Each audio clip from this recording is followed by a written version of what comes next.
They tryna turn Trenton into Baby Flint. Been signs by depression on the billboards ever since. 100 years ago we was lynched. Now they use germ warfare to kill us. I'm convinced, got the evidence. I look around and it's evident. Then go down to City Hall and see so much negligence.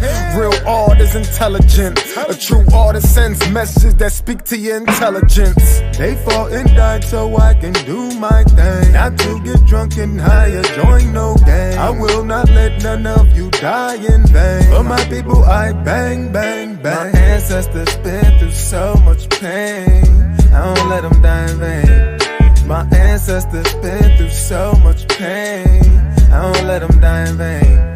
I rep for you in everything I do. I rep for you in every place I go. I rep for you in everything I do. In every place I go. They say post-traumatic slavery disorder's fake, but I just tell them all to wake up. Everything we went through, what a way down a rape, bro. It's in our genetic makeup. So I am my ancestors from block to block. Let's build like it's Tetris. We must unite, link up like a necklace. They fought and died and we disrespected. So I come to correct it. The legacy they left I protected. We only think about self and neglected. You're African but yet you rejected. No. My ancestors been through so much pain. I don't let them die in vain. My ancestors been through so much pain. I don't let them die in vain. I rep for you in everything I do. I rep for you in every place I go. I rep for you in everything I do. In every place I go. I do.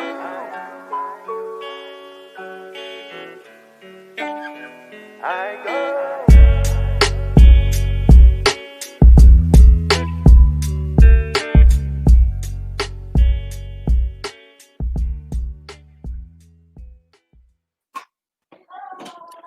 Welcome back to another edition of New Freedom Exchange, your cultural expression for social dignity and community empowerment and development. I'm your co-host, Brother Deen, here with... Assalamu alaikum, Sister Marsha. Walaikum assalam, Sister Marsha, Brother Deen, beloveds. And you are. Man, Bilal Hassan. Come on, man. Come on, beloved. Come on, we're here. The one and only. No, one and only. Come on, man. You know what I'm saying? We're here. Grateful to be here with you all. Thank you again for all tuning in to New Freedom Exchange. As Brother Deen mentioned, if you are tuning in, and please drop in the comment section below where you're tuning in from, what city, what state, what country. Let us know. We'll recognize and shout you out. And also, as always, please like and share to your family, friends, etc., etc. So how was everyone's day so far? Oh, man, this day was like jam-packed. A doozy. For sure. But I'm still standing. So alhamdulillah, we had Quran study Arabic this morning. Quran study and leadership this morning. Yes, yeah. Absolutely. Then we had in Jersey, we had the Unified Talim that was hosted by Master Ali Man in Jersey City. How did that go? That went really well. There were some young people who are taking an Islamic studies class with Imam Razak, who were able to display what they've learned thus far. I think they were like ages 8 to 12. So it was good to see some children be able to be a part of the Talim, because we don't often get that, but hopefully more and more we'll start to see that. So that was at one. I had another meeting, but that one got canceled, or we just sort of forgot about each other. I don't know, but I wasn't mad at it because that just gave me a little break to like make sure that my dinner was done. FYI, I got the lamb chops in the oven right now. Oh Come man, on, the let the lamb lamb, chops play sister. Come along. on, man. Oh And man. we We got over this there eating show and then oodles the and next noodles. one. So yeah, trust me, we have our oodles and noodles days too. Okay, today just happened to be a lamb chop day, but we definitely have oodles and noodles days. I'm like, I'm off. My kids know, don't Friday, Saturday, don't come over here and ask me for no dinner because I ain't cooking it. Good night. How about you too? How was your day? Yeah, it was nice for me. With the children, they were in virtual reality most of the day. We got this new We were in gadget we virtual are reality testing last out. night when we spoke, Hakeem. Last night, That's It all so was up like cool, night, man. though. 2 That's a.m. so cool. Yeah, so we're gonna trying to get those for the new spot, the hub. Mhm. The studio. Also, Mhm. yesterday we had the debut of those first round of bean pie kits. Okay. So that was nice. I heard you're doing pretty good for yourselves, man. We're doing Well, some decent people numbers, get man. excited. People get excited. It's excited. We was gonna put. Matter of fact, I might have bring that on at the end of the show, man. Bring that song. We all eating. You know what I mean? When we all get paid, we all eating. But it was That's nice right. though. That's right. We put them in the trenches. My daughter, she taking calls, and the young boy, he out there Oh doing yeah, I saw deliveries. that. I saw that. Yeah. Training So her. it was nice. How about you, brother Imam? Well, today was busy. Today was busy trying to get our CMOS in order, man. We had to set up our shop for the Prosperity Marketplace Exchange. We've been in contact with a connection that we have in East Africa and Tanzania, in reference to some seeds that we want to bring here to the States. A little bit about the CMOS product, or the CMOS itself. As people know, is now becoming a hot commodity due to the CMOS containing 92 of the, 100 or 120 nutrients that we need Minerals, as yeah. human. Yeah, minerals, vitamins, minerals that we need in our bodies as humans. So that's one big factor. Of course, it boosts your immune system, and a bunch of other cool things. There is a lot of plethora amount of sea moss out there. A lot of it is Irish, what they call Irish sea moss, from the Caribbean, who generally is grown in the Caribbean. But it was Hold introduced. on. Irish sea moss in the Caribbean? Yeah, it was introduced. It was introduced as an experiment when the Irish settlers came, or introduced it as an experiment. Like a lot of species, they call them invasive species. A lot of them are what they call invasive in this country and across other parts of the world, where certain groups of people brought certain plants that were not Native. they were native to the area that they were being grown, but they grow here. Like, Okay. I can name a bunch of them that grow here in New York.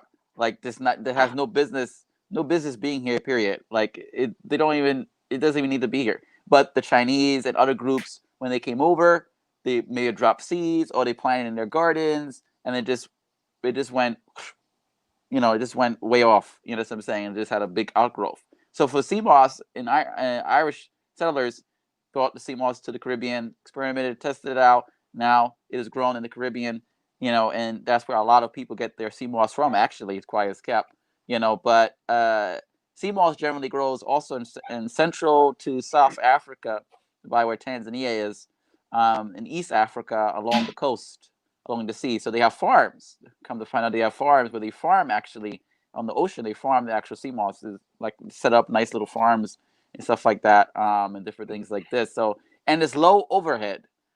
That's like a big product. And when you have low overhead and you're able to grow it fast, and no overhead costs, it's easy to push.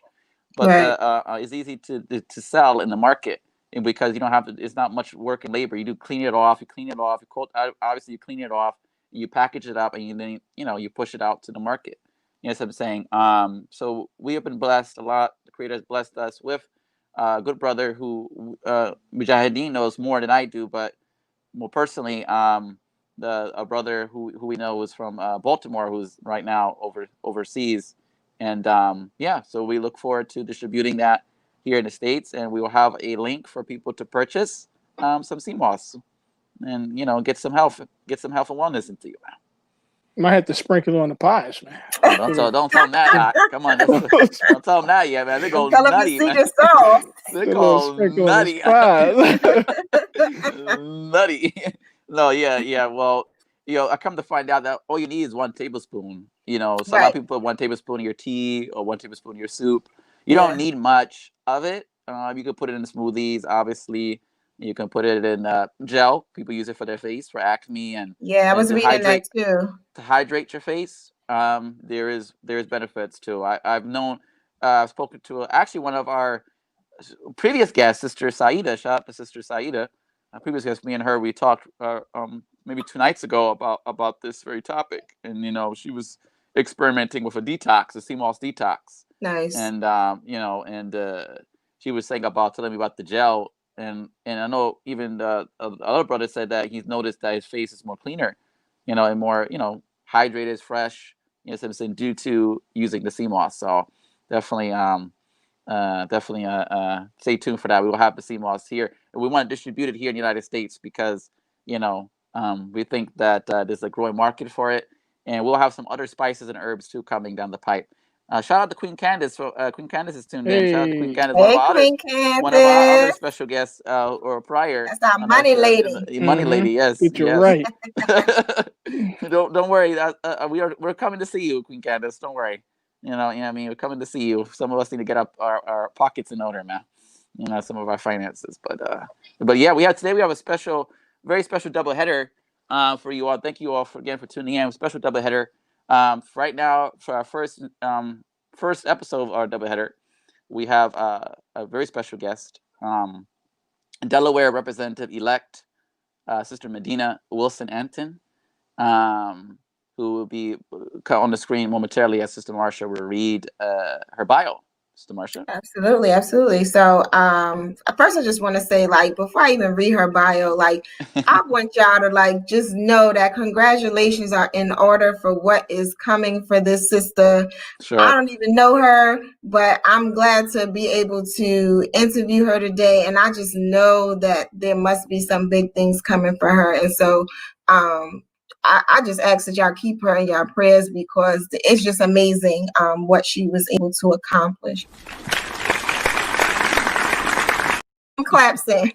Representative Madina Wilson-Anton is the first Muslim elected to the Delaware General Assembly. I'm going to say that again. We're going to do the drum roll too. Yeah, do that drum. Before she come in? Okay. Yeah, we're going to have the drum roll. I'm just going to read that line again just so that you hear it because we just said first. Representative Madina Wilson-Anton is the first Muslim elected to the Delaware General Assembly. She represents her hometown of Newark, Delaware, as well as parts of Bear and Christiana. I guess those are, I don't know if those are counties or. Those are cities. Oh, okay. Those are cities. She is passionate about equity in education, healthcare, and economic opportunity. And so without further ado, we're going to get that drum roll ready. Gotta get the drum.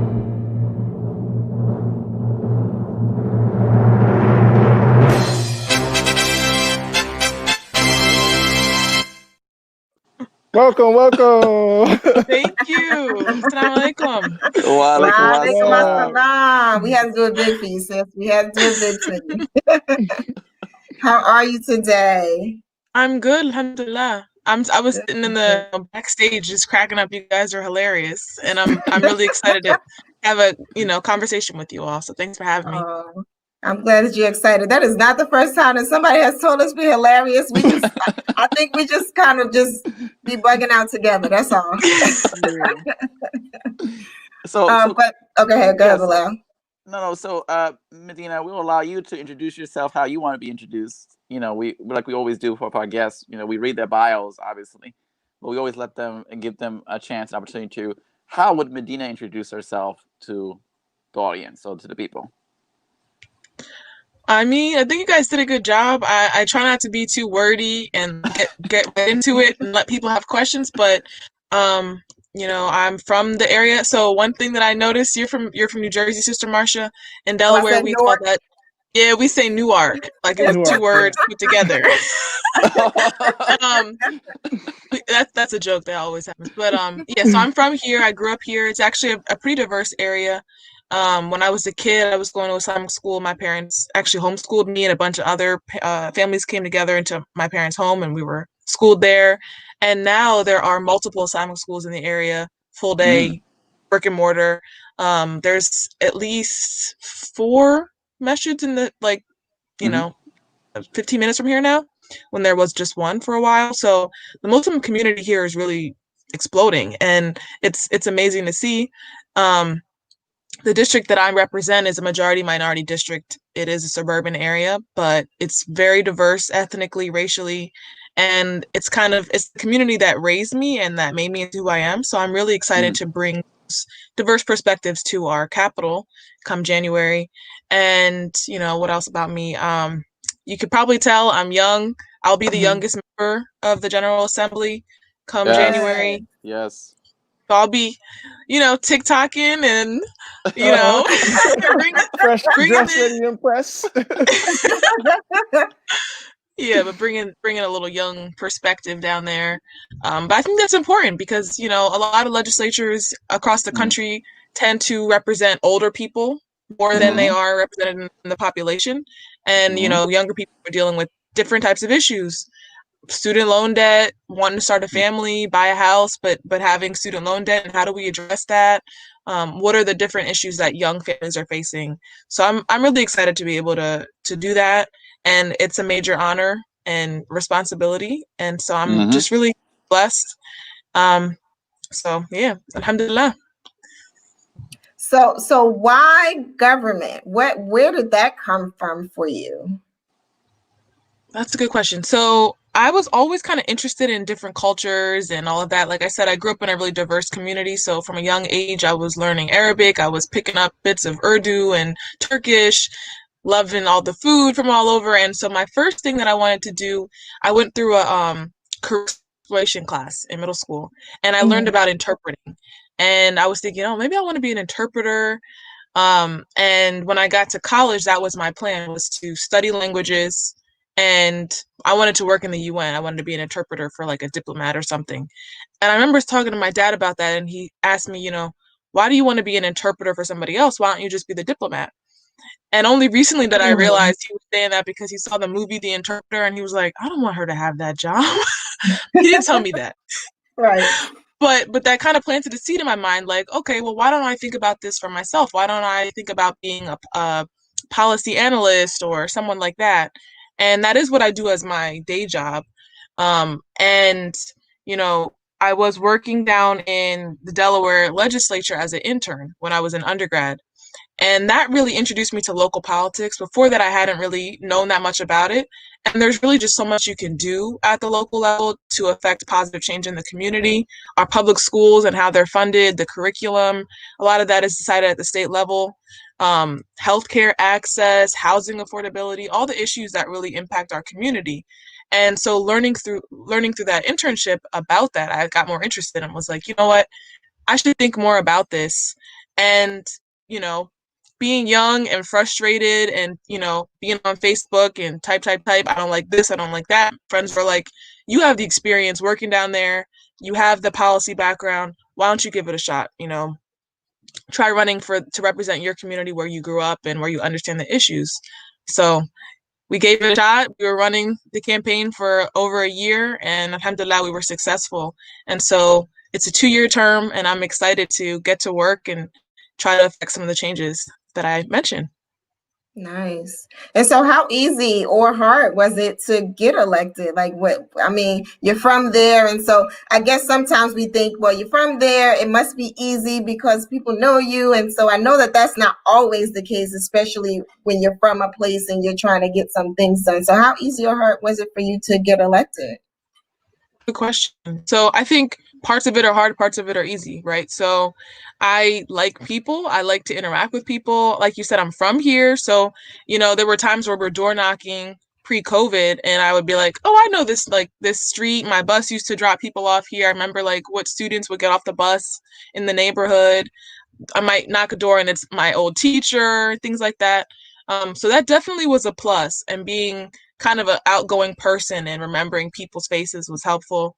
Running as a young person, running as someone who's not rich, can be difficult. A lot of the work of the campaign was me calling people that I knew and people I didn't know, asking for money, which, to be perfectly honest, I did not enjoy at all. And that was something I had to work on. And we started the campaign a year out knowing we were going to have to really work hard and build name recognition, because I was running against an incumbent who had been in office for over 20 years. And so he had the name recognition bag. Right. So we really had to get out there every weekend, and we were doing that. And then COVID hit, and we were worried because, what we thought was our main strength was our people power, being able to get to the doors and just knock tons of doors. So we had to pivot, and we started doing phone calls. We did mail. We did a lot of digital, like you all are doing. We were popping up on people's Facebooks. Like, you swipe, every ad you saw was me saying, "Hi, I'm Madina Wilson-Anton, and I'm running for state representative." And we were only able to do that by fundraising. So I would say that was probably the most difficult part. And alhamdulillah, being young, not having children was a plus for me, because I had time where I could really focus and make that my priority. But I know for someone who, might have kids or other responsibilities, it's a juggle for sure. But I would just say, I would encourage anybody who's thinking about it to give it a try, because when you are connected to the community, you're going to be able to connect with people, and you're going to know the issues that they're dealing with. And someone who's more removed is not able to do that as well.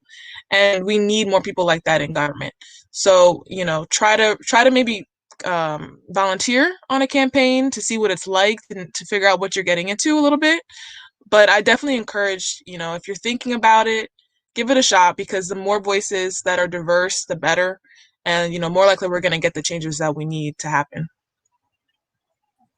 And that's so key. What do you say to those who are skeptic about, like, the system is rigged, or my voice really doesn't matter? I mean, what do you speak to those skeptics? SubhanAllah. So I'm gonna tell you honestly, before I decided to run, I made Salat al-Istikhara to decide whether I was really gonna do it, right? Whether this was the right decision for me. And I felt at peace with the decision when I made it. So I was just making dua, like, for months, I'm making dua that I win by a landslide. Well, what happened in the end was I won by 43 votes. 43 votes. That was the primary win, 43 votes. And so what I would say to somebody who thinks it's rigged, it doesn't matter, your voice doesn't count, I won by 43 votes. So local, I would say focus local. Look at local elections, because I can see, I definitely understand how when you talk presidential, the electoral college and all of that makes it feel like maybe your vote doesn't count depending on where you live and all of that. Local elections really do matter. If you live in a city where you have a municipal government, they have a lot of power over your daily life. You think about roads that aren't getting paved. Maybe you notice one neighborhood has always got smooth roads, another neighborhood always has potholes. Those kind of decisions are made at the local level. And so you really could win 43 votes. You could win by 26, 10, So I would say focus on the local and state government, county or borough, if you have one of those, and you could really make a big difference. So how key is culture in your sense of citizenship, right? Because some cultures are more proactive, and others are a little more, disassociated with it.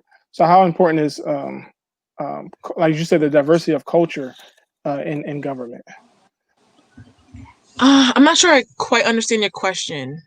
Yeah, so like you mentioned, you were able to go across different cultures to communicate your ideas, right? You didn't run as a so-called first Muslim. You didn't run as someone who has these Islamic values.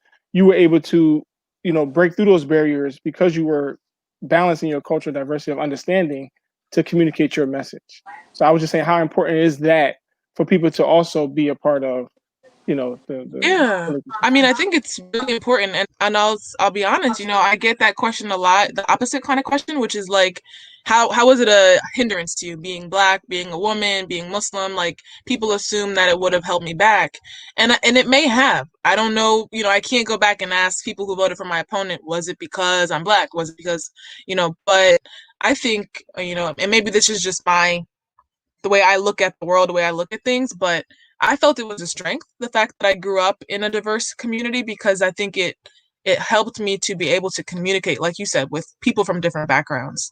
And I mean, I'm in a very diverse area, but if you're in an area maybe where everybody's black or everybody's white, there's still cultural sensitivity that's important to have.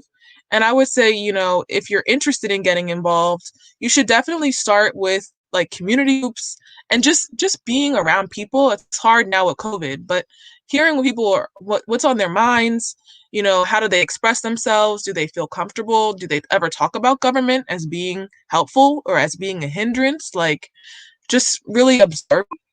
And I think that's something that definitely helped me over the years is I try to take, and this was advice from my father, was like, every experience is a learning experience. You can learn how to do something, you can learn what not to do, but to really try to take everything in the experience. And I definitely learned a lot about how to interact with people by watching other people do it successfully and not. So I mean, I think it is definitely important. And like I said, I think it was a strength, being able to go and talk to women that are from the Desi community and understand, what they're talking about, and then people from other communities. Like, I think that definitely was a helping thing for me.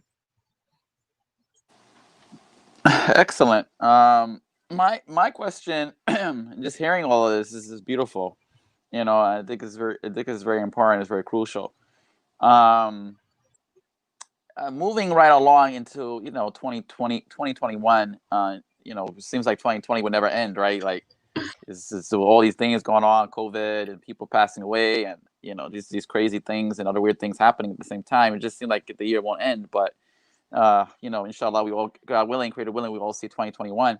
When you take office, when you get your oath and you swear in, I just want to focus on some of these issues that you really mentioned in your bio, especially with student loan debt, the healthcare system, and etc. The environmental, the climate justice movement, obviously.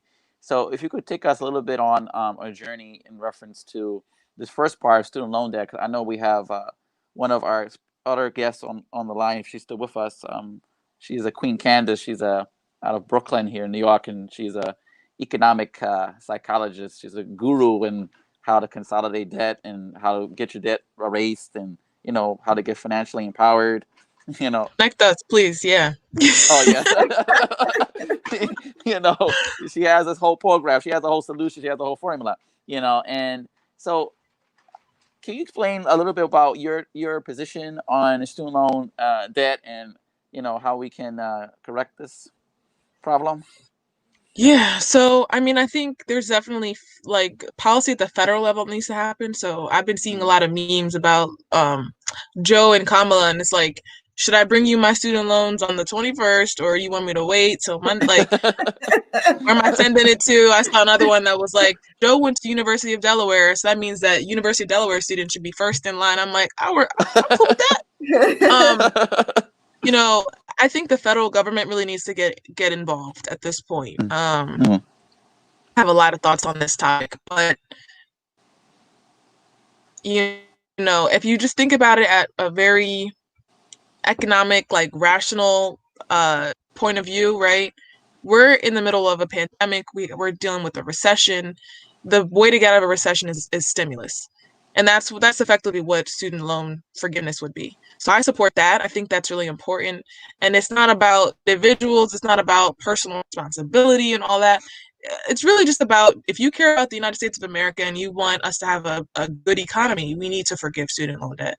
That's something that we have to do at the federal level. But the state level, we could do other things. We can have programs where we forgive debt up to a certain amount if you teach in schools that need really qualified teachers. And we have some programs like that, but they need to be expanded. The state level, we can also put more funding into our public colleges, so people can go to community college and not pay too much out of pocket, or not pay anything at all, and really expand the opportunities for students to go to school without getting debt. And I think, a lot of other countries have already figured that out, and we're, late to the party, as always, it seems, when it comes to issues like this. But that's my perspective on it. So I'm going into the state legislature with the perspective of, okay, what can we do at the local level where we don't have as much ability to just spend like the federal government can, but what can we do to attract talent? And, we're losing a lot of people in Delaware. We lose a lot of graduates to other states because they pay more or they'll forgive their debt or whatever. So we need to be competitive. Wow.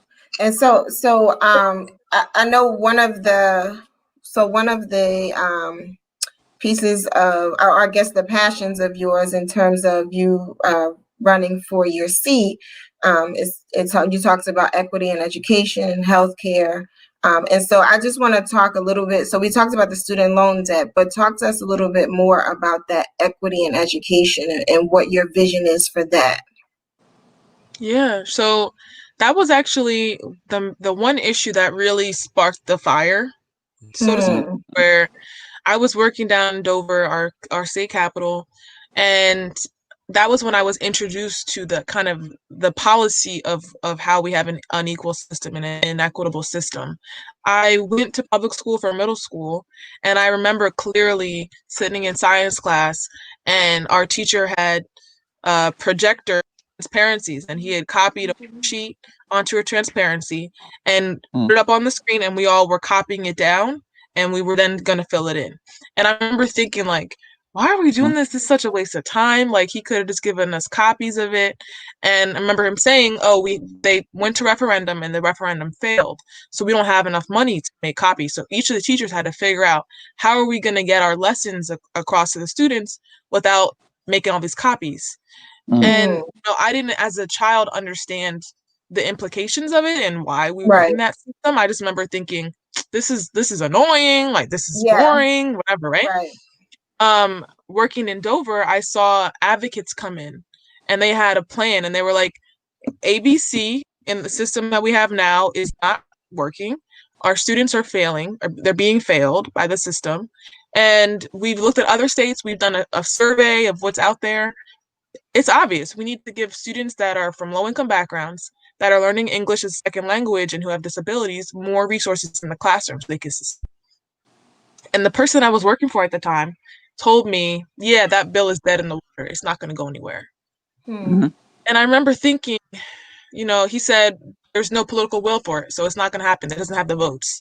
And that frustrated me so much, knowing that the solution to a problem that affects so many students, families in our state is apparent. But because the people that are empowered refuse to address it, it's going to continue. It's going to just perpetuate. And, I went through where I had to sit there and I wasn't learning in that time period. I was just copying, things. I wasn't learning. And this is happening to students, and it's been happening before me, and it'll keep happening if somebody doesn't get in there and change it. And that was really when I first started thinking, we need new people in these seats of power.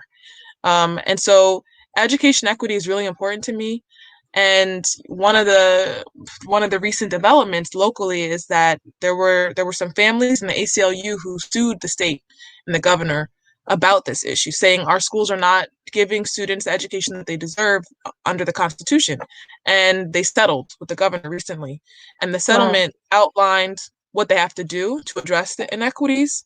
And so there's kind of been a floor set now, where before the legislature would just let it go, kick the can down the road. They have to do something, or the case will open up again. So the ball is in our court, and I'm really excited that I'm going to be able to be at the table when these decisions are made, inshallah, to really improve the educational opportunity for the students in our state. Right, and it speaks to what Deen had spoke about in terms of like your vote not mattering. In that sense, we were talking about votes, but even when you outline what you just outlined about the education equity in your state, and you saying that the ball is in your court, it's like you do matter. Your voice matters. How you feel about it and what your opinions that you voice about something, they matter. And so I just wanted to sort of reiterate that point, because we do have a lot of people who are just sort of fed up with the government, the whole system, and everybody has their solutions as to how it can be fixed, but but it matters that you're involved. And so I just wanted you to just speak a little bit to that. Like, how important is it for people to be involved? And everybody's not going to run for the House of Representatives, right? But talk to us about how important it is just to know what's going on in our communities and what sort of power we have to affect change. Yeah, I mean, it's huge. Like, you know, like I said, I won by 43 votes, right? So that's like 20 something people that made the difference. If they hadn't chosen to go out and vote on that day and take some time out of their day to vote, it would be somebody else who's going to go and make the decision about our schools, about whether we're going to attract young professionals to stay here or not, like all those different things. And you know, there's other ways you can get involved too. There's people that have started organizations locally where they research policy issues, come up with solutions, and advocate to legislators. And I've only been elected for 3 weeks or so. I can't tell you how many Zoom calls I've been in, how many emails I have to go through, because people know if they reach out to me and we set up a meeting and they tell me this is an issue that we're dealing with in our community, here are some solutions that we've outlined, like we'd love to talk to you and educate you on it. It's really important and it makes a difference. And what we need to understand as a community is whether we get involved or not, other people are involved. And I saw that firsthand when I was working down as a staffer. You know, lobbyists were coming in constantly, and they had their perch where they would wait for the legislator and they would catch them in the hallway and all that. And I know they're sick right now because they can't do that in person. And so they're trying to hit the inbox, and the inbox, they're getting archived real quick. But they know they need to be involved, right? So how are we going to counter that? Because if we're not making our voices heard, who is going to be heard by the legislature? And you know, you don't have to worry about me because I'm aware of that. But there are others who, whether they purposely do it or not, their ear is had by special interest groups, by lobbyists who don't want to change the way that we do things because it benefits them. You know, so it's really important that we're not just voting, we're not just running, but that we are lobbying, you know, advocating for the issues that are important to us. That might mean that you're going down to your legislature with a bus full of people, hopefully, inshallah, if we can get past this pandemic, or you're sending a bunch of emails, you're phone calling, you know, petitions, all of that kind of stuff is important. And it's not just government necessarily. There's other ways you can get involved too. Like, I guess it's technically government, like a school board. Those are really important. And we're seeing that, you know, unfortunately, the effects of school boards that do not have students' in best interests at heart locally here, where school boards shirk their responsibilities. They have a lot of stereotypes about Black people and Black families and the issues that we have and things like that. That's the way that you can get involved and really make a difference. A lot of times in different areas, the school board decides the curriculum, who's in charge of the district, who gets fired, who stays hired, all that stuff. So there's really a lot of ways to get involved. And I think part of what we need to do as a community is to understand what opportunities are and take advantage of them. Because like I said, I didn't know much about local politics till I got that internship. And so even while I was in the midst of the political world, I was like, oh, I didn't know about those meetings. And I didn't know that's how you figure out who's going to be in charge of that and how you get delegated to this role. You know, it's kind of like an inside world. So we definitely need to work on that. Excellent. How would you, what is your position on the American healthcare system as is now? And what do you envision in terms of improvement to the healthcare system? Well, look, I tell you guys, look, I'm a silly person. My cousin says I'm a goofball. When you asked me that question, I'll tell you the first thing that came to mind was Marianne Williamson. Remember her answer in the presidential debates? Feels like forever ago. When she said, we don't have a healthcare system in the United States of America. We have a sick care system in the United States of America. Yes. I mean, she's kind of right. You know, a lot of the stuff that we have is it's not, we need to have more preventative. We really need more preventative healthcare. And a lot of the problem with that is that people don't have the resources to go and get help before it's too late. You know, it's a shame. And I think that part of that conversation needs to be, we need equal access when it comes to mental health. It's just as important as physical health. Oh man, And important. Mm-hmm. so I know locally we have some laws passed that actually I just saw in the paper where some care companies were fined, some health insurance companies, because they weren't giving equal access. You know, you go to a therapist, they tell you, all right, you're gonna get 4 sessions covered. That's it. And that's just unacceptable, you know. So I think it's really important that we expand access to affordable healthcare. One of the things I'd like to do at the local level is to have a buy-in option for Medicaid, so you can choose to get Medicaid, and that way we'll bring the prices down on the other options. Because really, it's really out of control. And when you look at other countries and how they have their setup, it's like, we choose to have the system that we have because it makes money for people. There's no other reason to have such a dysfunctional system. It's just because it's an industry, and that's got to end. Excellent. Sister Marsha, I know you're digging up something over there. No, I was actually. I know you're digging something up. I was digging something up. The wise woman is always digging something up from the chamber. Come on, I know you got something.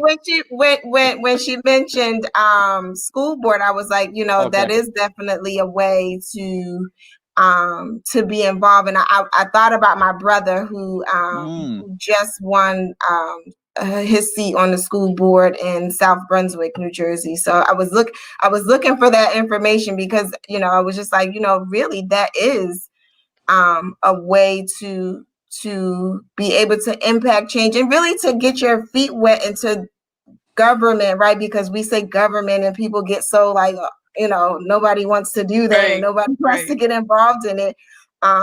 But I feel like that's a way to make sure that our children are getting what they need, and it's a way to be involved in the community in a way that doesn't feel as threatening, depending on where you live, obviously, because some of these school boards are rough. They're definitely rough. Yeah, I know we've had some issues here in Jersey City. In terms of school board, so it can definitely get rough depending on where you live. But you know, I appreciate you even giving those options, you know, because we think, like I started off with you before, you know, everybody's not going to run to be, you know, a member of the House or, you know, or the Senate or whatever it is. You know, everybody's not jumping to that level. You're not just jumping out to be the mayor or whatever it is, but to know that there are options. And I think a lot of times we, you know, as people, and at this point, I'm talking about the African American community. I feel like, you know, we don't necessarily know all the options, and that could be the case for other people. I don't know. I'm African American, so I can only speak from my experience. But you know, I don't think a lot of times we know the options for being involved. You talked about lobbying, and I'm like, you know, we kind of do that as a people all day long, but we don't necessarily do it formally. You know what I'm saying? You talked about, let's get in the bus. Let's go down to the representative's office and say that we want this, that, and the third, and how can we get it? I don't know that we're always organizing that way. And so I was glad to hear you sort of give that as an example of an option to be involved, because I'd like to see that kind of thing much more from our communities. Yeah. I was just, this morning I was on a call with a lot of activists and organizers. So part of what made it not as difficult for me to run this campaign was that there was some kind of infrastructure locally that was supporting progressive candidates, and it was very young at the time. And so this call this morning was kind of like, what are the next steps? How can we expand the operation? How can we improve? And so, you know, part of the conversation was, how do we diversify our organizers? Like, how do we make sure we have more Black organizers, more organizers that speak Spanish? Like, how do we make sure that we're really representative? Because a lot of progressive spaces tend to be whiter, tend to be wealthier, college educated, all those things, right?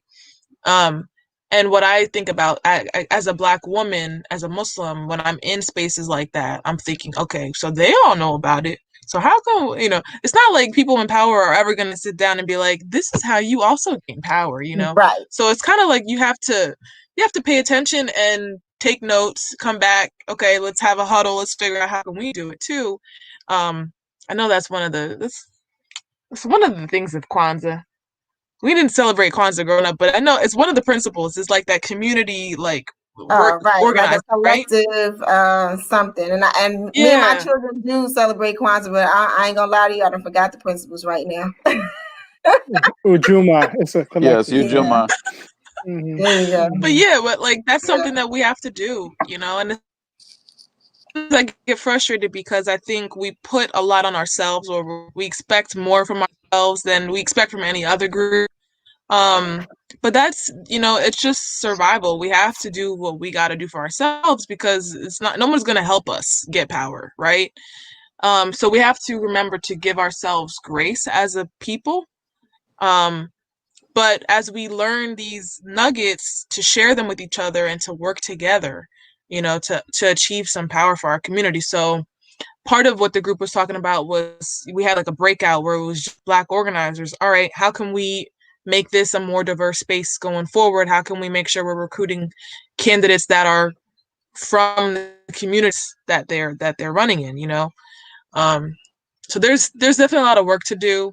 And like I said, I'm definitely very grateful for the new kind of effort locally here in Delaware that trained me up, that trained my campaign manager, gave us a lot of resources, and had like weekly coaching sessions and things like that, which didn't exist a few years ago. And I would encourage anybody who's like who's tuning in to check out what you have locally, because there's probably something similar in your area you can get involved with. And maybe it's at the very beginning stages of planning, and you can get in there and give your input and figure out how to make it successful. Because it's not just about, when you talk about politics, it's not just a candidate. There's a whole team. I couldn't have gotten here without my team, and they all had skill sets that I didn't have. I might be the one that's signing the email, but I didn't write the email, maybe, or I might be the one who's giving the speech, but someone else helped me to write it. So it's a whole team. It's a lot of different skills that are needed, and so maybe you're better suited to the background task, but that's just as important. And I remember somebody was saying, like, with the civil rights movement, there were people that went down on the march, and there were people who were making sandwiches so they would have something to eat when they got back, and that's just as important. So don't what's the word? Don't sell yourself short. Don't say that this isn't for you just because you don't want to be talking to people publicly or something. There's a lot of stuff that needs to be done, and it's going to take all of us. So I have another question. I don't want to dominate, so go ahead, Bilal. Well, it's about time to get juicy on the show. I mean, we always go in. Well, before you get juicy, let me just ask my question, because my question is not a juicy question. My question is more like, then he can get juicy with you, okay? My question is like, so what was it like waking up and knowing that you won? Like, what was that like for you? And then Bilal could get juicy, because that was not juicy at all. I just wanted to know what that experience was like for you. Honestly, it didn't quite set in like right away. So I was running in a primary. That was the competitive election, was the primary, because the area is very Democratic. So if you win the primary, basically you've won. So I won the primary by like 43 votes at first, because I'm thinking, is there going to be a recount? Like, is it really over? Like, and like when you've been doing something, you've been preparing for something for so long, and then it's over, you're kind of like, you keep running, like sprinters, they go through the thing, they break the tape, they're still running for a little bit, and then they slowly slow down, and they might even like fall a little bit when they try to slow down. That's kind of how it felt. Like, I didn't know what to do next, and I kept thinking, okay, well, do I have to call people? Do I need to send an email? Like, once you get past that, then you're kind of like, wait, is this real? This really happened? Picture yourself, and people, especially people call me representative. That throws me. I'm so confused by that sometimes. I'm like, especially when it's older people, because I feel like, when you like first become an auntie and somebody's like auntie, and you're like, I'm not an auntie. I'm just, and then you're like, when they call me auntie, I still ask my kids, I'll be like, who's your mother? Because I'm too young. It's like my nephew's 3, and when he doesn't call me Aunt Madina, I'm like, come on now, I am your aunt. But sometimes he says Madina, and I'm like, he's 3, I'm 27. Like, am I really gonna harp on it? So when somebody calls me representative, it definitely feels weird, and I'm honored, and it's a blessing. But it definitely is gonna take some time to get used to. Yeah. But yeah, alhamdulillah, subhanallah. It's amazing. Every once in a while I'll think about it and I'm like, this is really happening? Like, wow. And it's like, to think about all the people who voted for me and who are inspired, who are excited, and like, they're real. Like, they'll message me like, don't let me down now. I don't ever vote, and I voted for you, so you better make it worth it. And I appreciate that. I really do. Like, we need people to keep us honest, keep us, like, focused, remind me, like, I'm never going to be offended by somebody saying, we didn't elect you to do that. Like, get to, like, that's important. And I think a lot of times people get in trouble when they take something for granted, or, they're disconnected from the community. So it's amazing. I don't know how to describe it. All right, get juicy, Bilal. Well, come on. All this build up. Yeah, the reality is, in the present time, due to the pandemic and the social and civil unrest that's taking place across the country, and even across the world for that matter too, in parts of Africa and with Nigeria and etc. But just the social unrest in this country, and then just the conversations I've been having with some other brothers online and some people who I know personally, about we mentioned this before about people just at odds with the political system, especially the two-party system here in America. So people are just like fed up with both sides, the Democratic Party and even the Republican Party for that matter. My question is the two-party system, of your opinion, if you can give one on this matter, is the two-party system effective? Especially when you're talking about, the minority communities, African American community, people feel like the Democrats have abused the black vote, in the same way the Republicans have done too, abused the black vote. They love to pander to us when it comes time to election season. Oh, vote for me, and I'll do this and do that for you. But then there's no follow up. Well, we don't do follow up either, so it's partially our fault. But it's for those who do follow up, they feel like they've been neglected and been rejected by the two-party system. So, do you have an opinion about, is the two-party system effective? Why should we keep it, or why not? Should we not keep it? Yeah. So, I used to be of the opinion that it did not work, and that we should move to like a system like other countries have, like a parliamentary kind of thing where you have lots of different parties and you can really be a member of a party where you where you feel more represented by the values and by the policy and all of that. And then so I'm in school right now, so I guess I could have put that in my bio, but I'm part-time in and it's all right. It comes to me, we got to it, right? Right. She's in school, y'all. So I think it was last week we were in our discussion group, and my class is I think it's like 15 of us or so, but like 3 of the students or something like that are from other countries, and one of them is from Britain and another's from Canada, and they both were saying like, well, we have a coalition government, but like it's kind of worse in a way sometimes because they have to form a majority, and so you might have like what's happening in Britain where there's one party that's so far right that's like fascist, basically open fascist party. Then you have the conservatives, and you have the the moderates, and so then in the end it kind of ends up being an umbrella, just like how our system works here. So I had never thought about it that way, so I can't say for sure whether our system is better than theirs, because I don't really know theirs well enough. But what I do know is, because we have two parties, I think the way I look at it is, we have to deal with what we have, and we can also work towards changing things, but I don't think we can do one or the other. And so the way I look at it is, we have a Democratic Party, we have a Republican Party, and pretty much you have to be in one to be elected to make changes. So what myself and a lot of people that I work with and that helped to get me elected are committed to doing is pushing the Democratic Party to the direction we want it to go, and really putting all of our energy into that effort, so that we know they're going to do what we want eventually, because they're scared. And what happened in Delaware this election cycle was that, for newcomers like me, won. We took out people who were in power, Democrats who were in power, which is unheard of in this area. You don't primary people that are in power, because that's rude. That's not polite. You should just wait your turn. All of us bucked that system and we all won. And it really sent a shockwave through the political establishment here.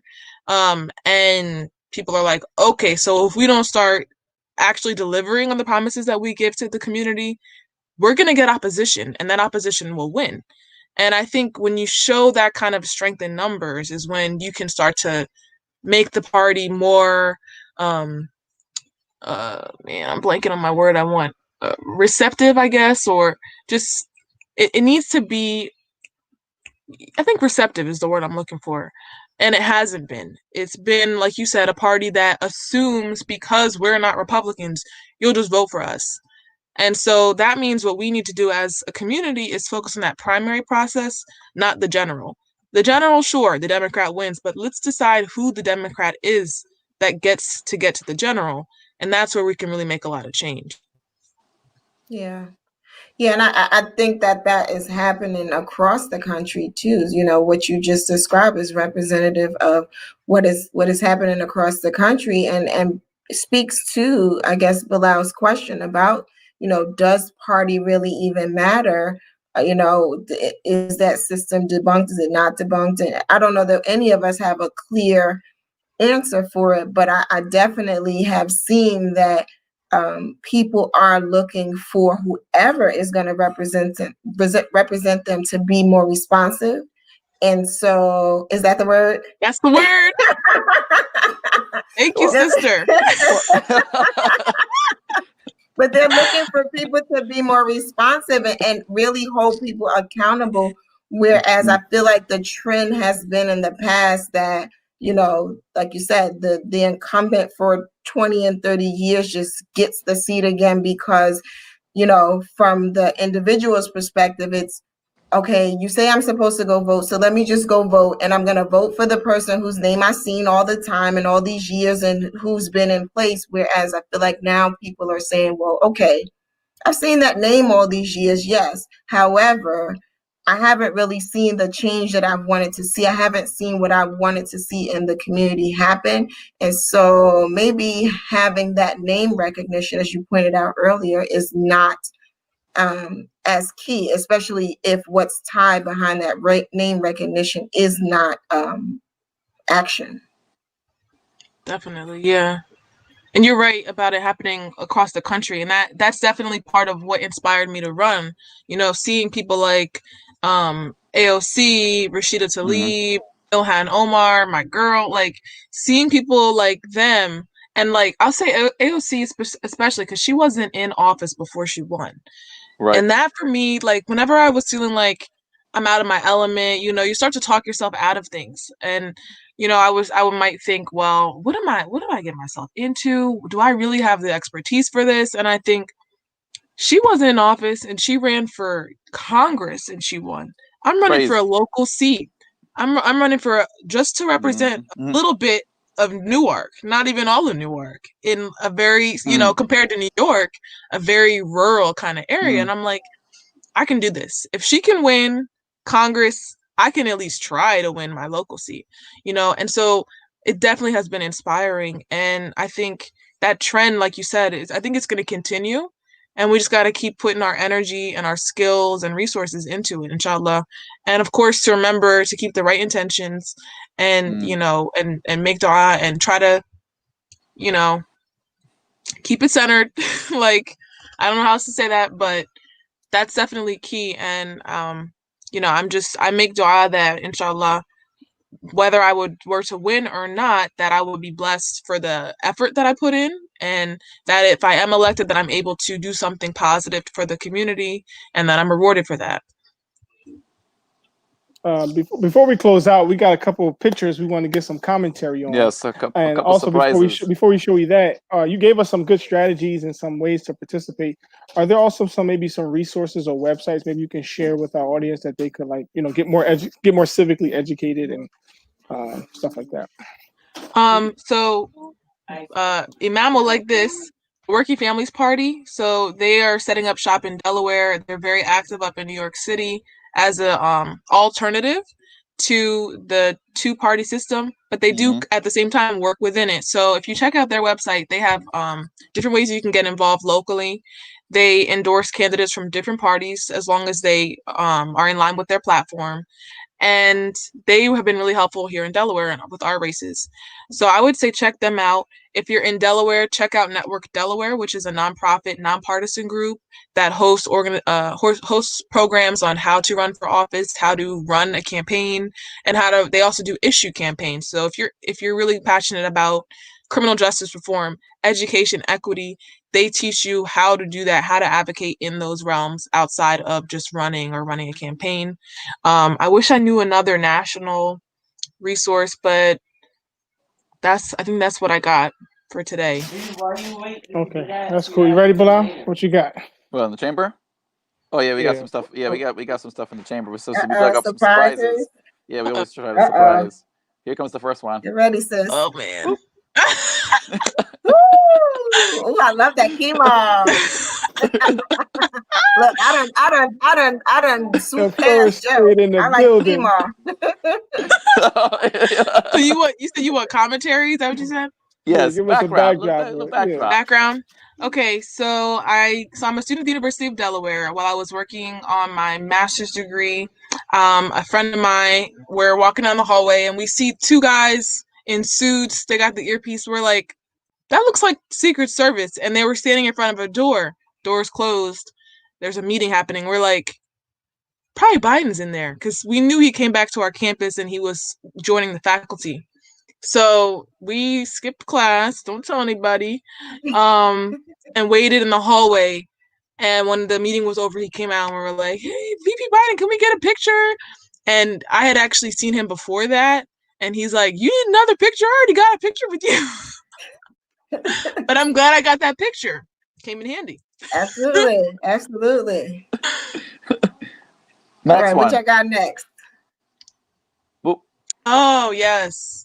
So in 2019, February, Black History Month 2019, at the University of Delaware, the Center for Black Culture hosts a Black History Month extravaganza every year, and was like keynote speaker. And so I got to the front and I was like, sister, can I get a picture with you? She was like, yeah, sure. But yeah, that's probably my favorite picture of all time. She's amazing. and just let me add that number 2, I like that Kimar too. I'm sorry, I'm stuck on the Kimar. Hey. The sister said, "I'm just here for the Kimar." Sis, I'm in the closet right now because I'm like, woo, that's cute. You see that's my Kimar inventory, the chamber. She got her stash. I had it color coordinated at one point. It's a little crazy now, but You gotta have a Kimar that matches every keep it stylistic. You're gonna be styling down there in Delaware, man. You're gonna be styling, man. You're gonna be like, oh man, look at this sister, man. Vibrant colors. Like what? Like, oh man. Like, it's gonna be good.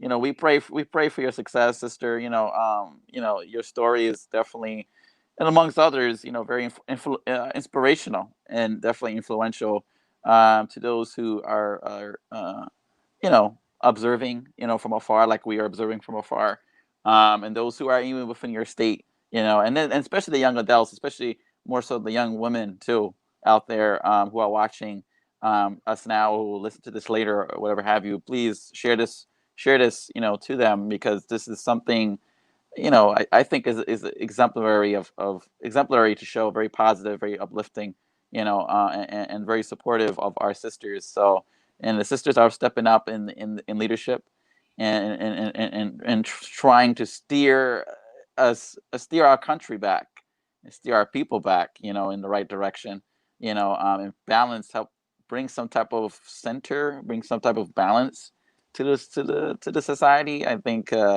that's the word that we should be looking for, balance. Because right now we're off tilt. I think we're off tilt. We're off balance. But I'll save that for my last words, my last commentary. Anyone else have any announcements or anything of the sort?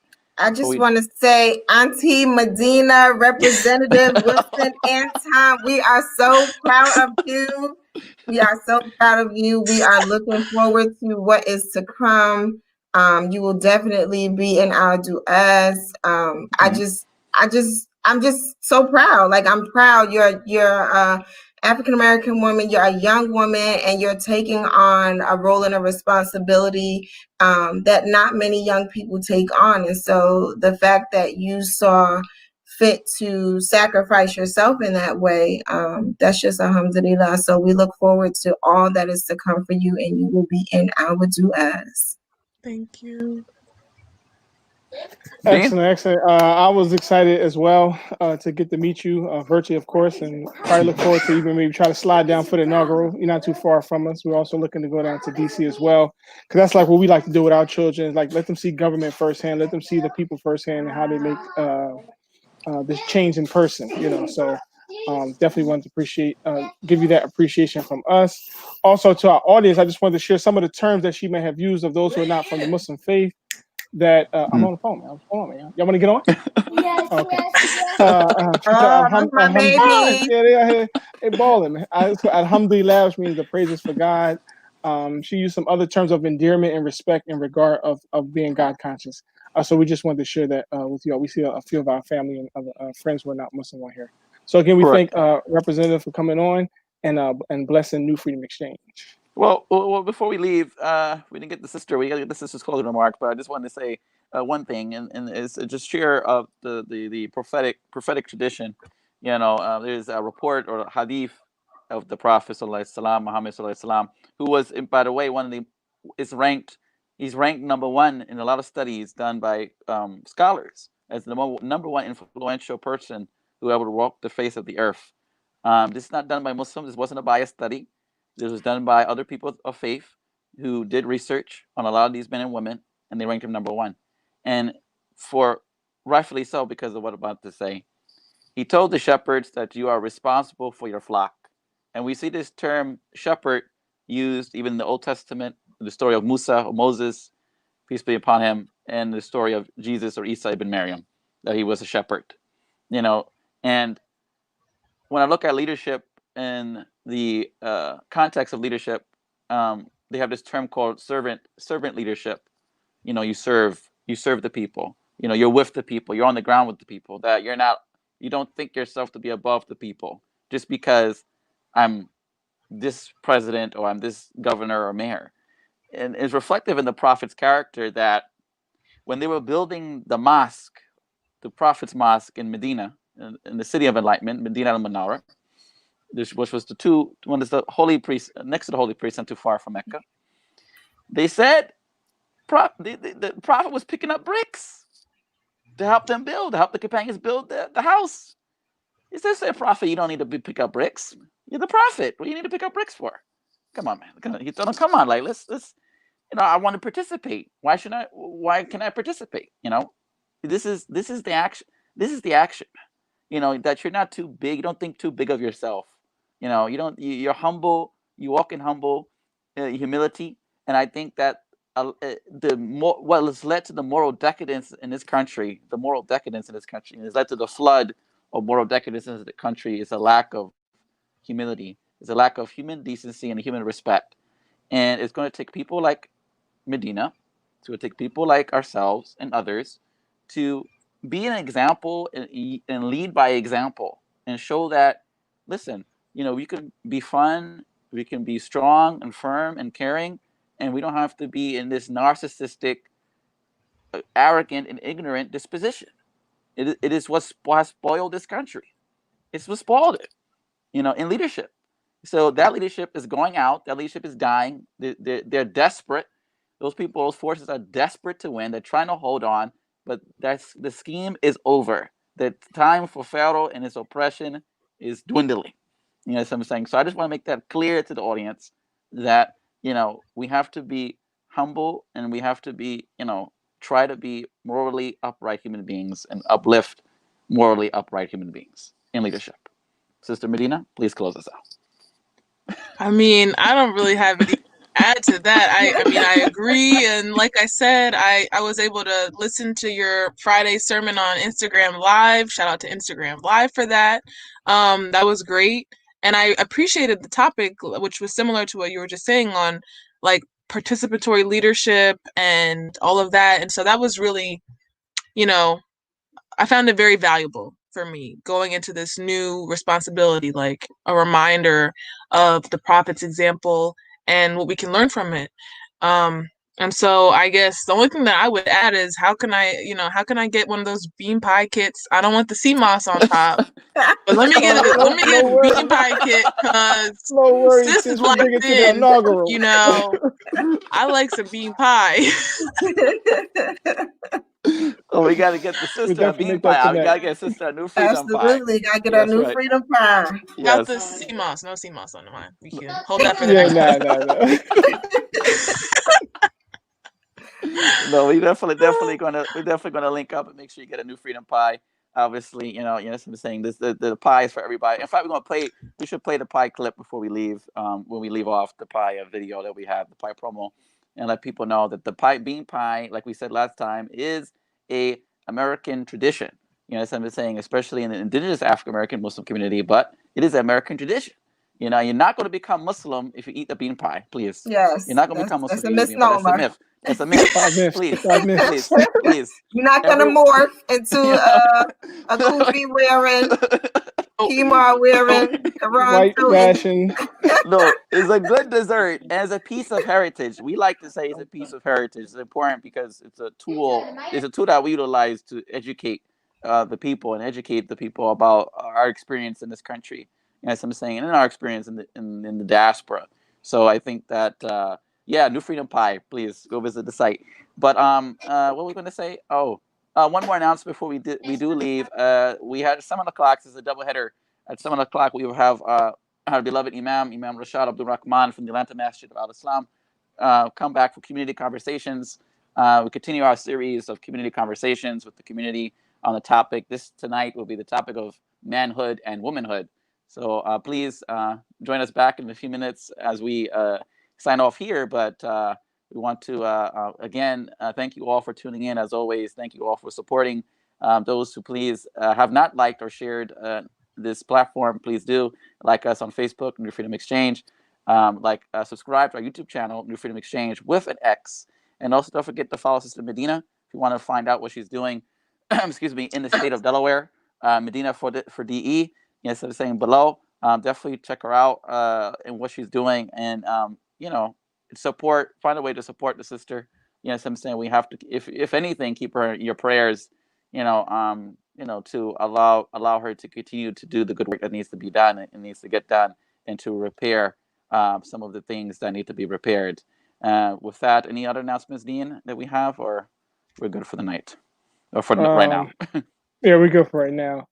So we'll play that clip, and then we're also going to end out with Muslim Queen, since we got the sisters on here representing Muslim Queen by Dean Squad. So that'll be coming on also on our way out. Until next time, we appreciate you all for tuning in, liking, sharing, and participating and sharing the good word and all the loud noise in the background, the Human Development Center.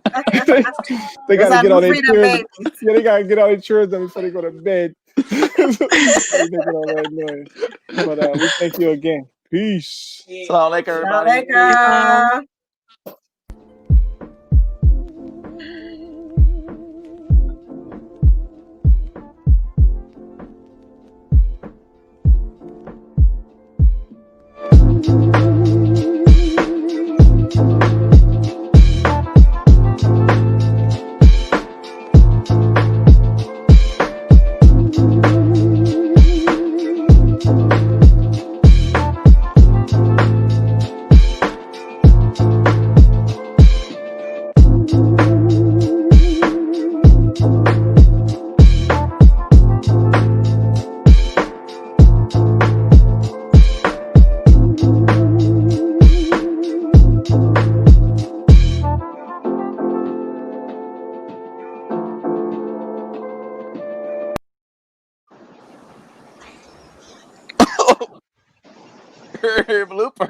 Come on, man. What happened? We can't hear you, Deen.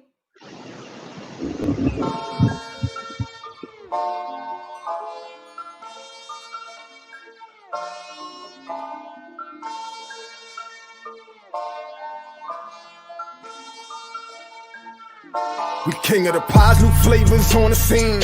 Started out with the navy bean, I can't make it up, no Maybelline. We had to do for self and get paid the green. Started out with the bean pie. It's a must, gotta eat to live. You gon' see why we them guys. Just gonna do freedom pie. Come taste the secret recipe, secret recipe, secret recipe. Dessert food is our specialty, is our specialty, is our specialty. Your taste buzzing with freedom lies. That new freedom pie. Your taste buzzing with freedom lies. That new freedom pie.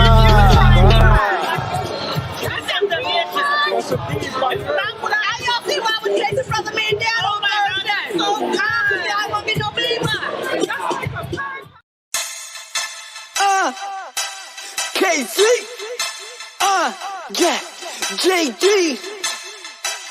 1436. Yeah, I said salam to all my bros. Seen them at the mosque with their foreheads on the floor. Brothers know the drill, the second day a day goes. Praying side to side, trying to purify our souls.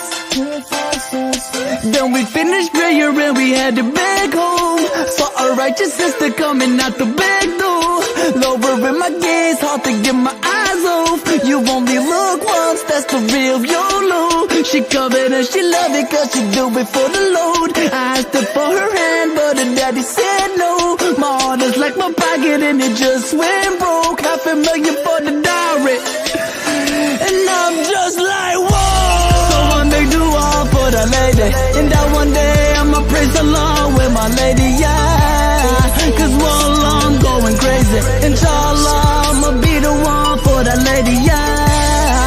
I'll make dua for that lady, and that one day I'ma praise the Lord with my lady, yeah. Cause wallah, I'm going crazy. Inshallah, I'ma be the one for that lady. Yo, I think I need her, inshallah I'll keep her. She's a righteous believer, she's my halal diva. A painting on the wall, she my Muslim Mona Lisa. She's so good with her business, my modern day Khadija. No more drama when we living, not the same, she's so different. The day that we get married, she'll be mama in the kitchen. She'll be like, JD, I always love the rhymes you spittin'. So tonight, I'ma just cook you halal chicken, yeah, and that's a black man's dream. And she's the right one to complete half my Deen, yeah. And I'ma take her overseas, and I promise one day she'll be my Zojati.